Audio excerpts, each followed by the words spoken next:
Hello everybody, this is Chaos with Chaos Esports Productions, and welcome to another Zerg Bronze Masters League Series game. Hope everybody is doing absolutely wonderful. Today we're gonna be doing a ZvZ here on Merry-Go-Round, and this is going to be an example of what happens to your Roach build when you don't exactly plan for things to go very well. Anyways, so I got a comment. Whoa, that's really slow.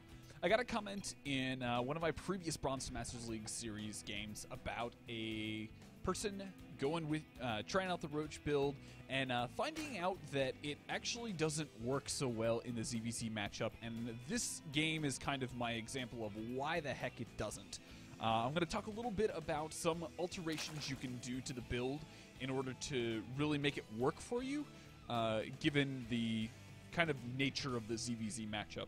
So ZvZ kind of, as of late, has usually turned into a very high intensive micro battle between Spiglings and Banelings, and personally I don't like dealing with that just because it's about big numbers of lots of lings and really crazy micro that not a lot of people can execute cleanly. So I do want to preface in this, this was not a very clean game. I had that one little Overlord drone issue that had to take care of. But in this game, we're going to be going for the standard, what I would consider a standard Roach type build, where you delay your gas a little bit, you skip your speed, and you go quickly into Roaches.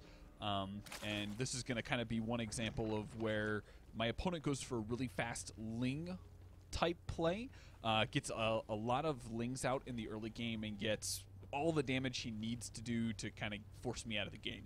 So we're going to talk a little bit about some of the tweaks that you can make to this build in order to really make it work for you. First of all, I highly recommend, especially in this matchup, to always get your gas.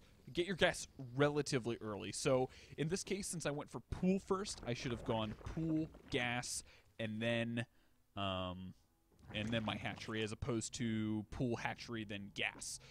Basically, what this does is it gets you your gas, your 100 gas, a little bit earlier for your speed, so you can make those defensive banelings and actually get a lot more scouting information in the early game.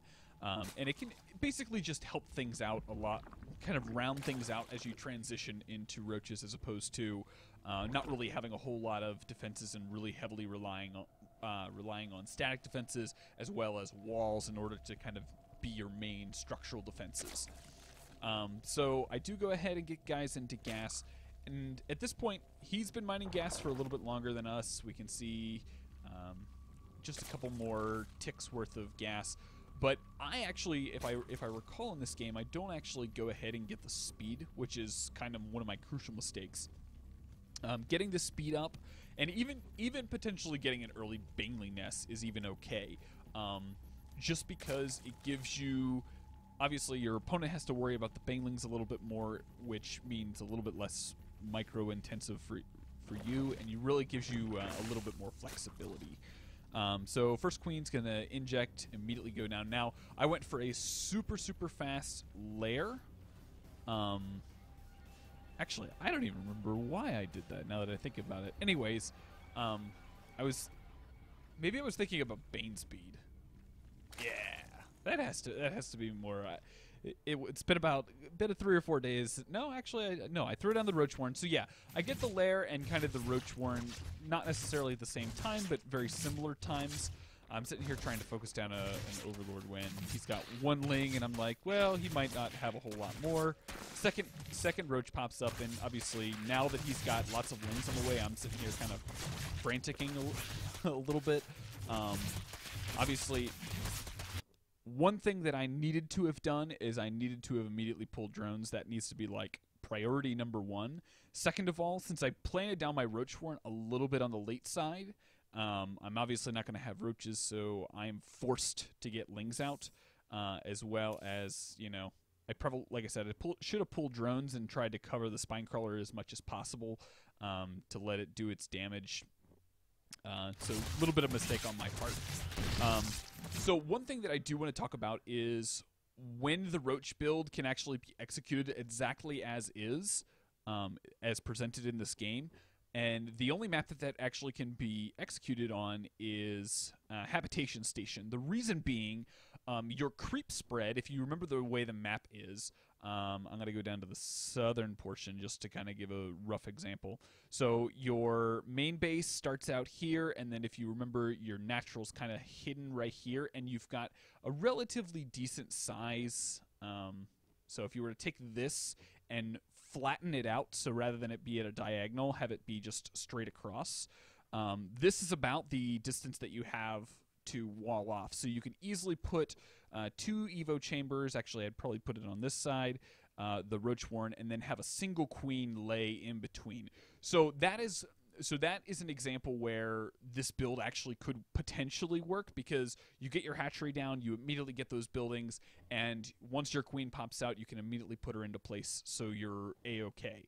Obviously, in this map, you've got to at least have 1 creep tumor down in order to cover this, and by the time that goes down and the creep spreads out to there and you can get your buildings down, you know, you're going to be up against this type of, you know, heavy Ling aggression anyways. So Habitation Station, definitely the map for the Roach Warren. Otherwise, you're kind of not a whole lot in luck. You're pretty much stuck going with kind of this modified version where you get the earlier gas, go for your speed, and then kind of delay your Roach tech a little bit.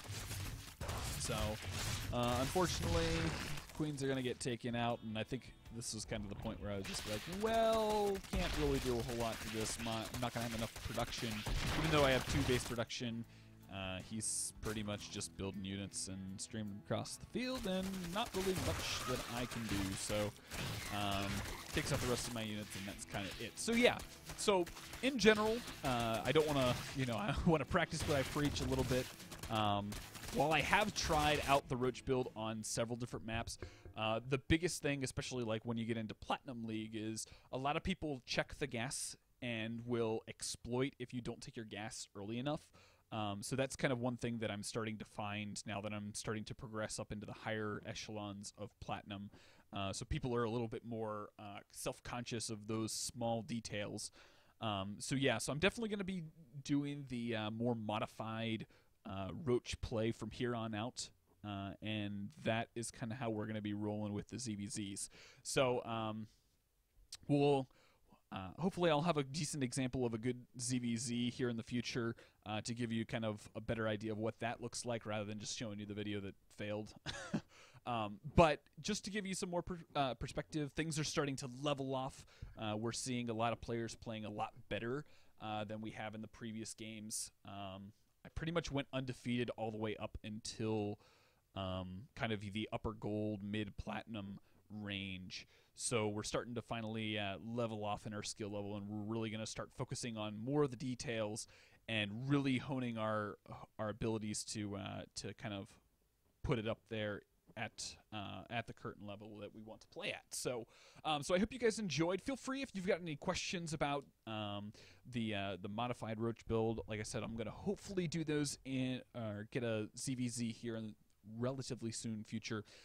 To give you that an example. So things are starting to get hot and heavy, I guess, a little bit with that. So I hope you guys enjoyed. Like I said, if you got any other questions, feel free to leave those in the comments. If you're new to the channel, welcome. I hope you enjoyed the video. Feel free to hit that subscriber button, and if you did like it, go ahead and like. And if you got friends who are learning Zerg and think they would benefit from this video, I'd be happy if you shared it with your friends on Facebook and Twitter. So with that said, I think that's all I've got. So I hope you guys enjoyed, and I will see you guys in the next game.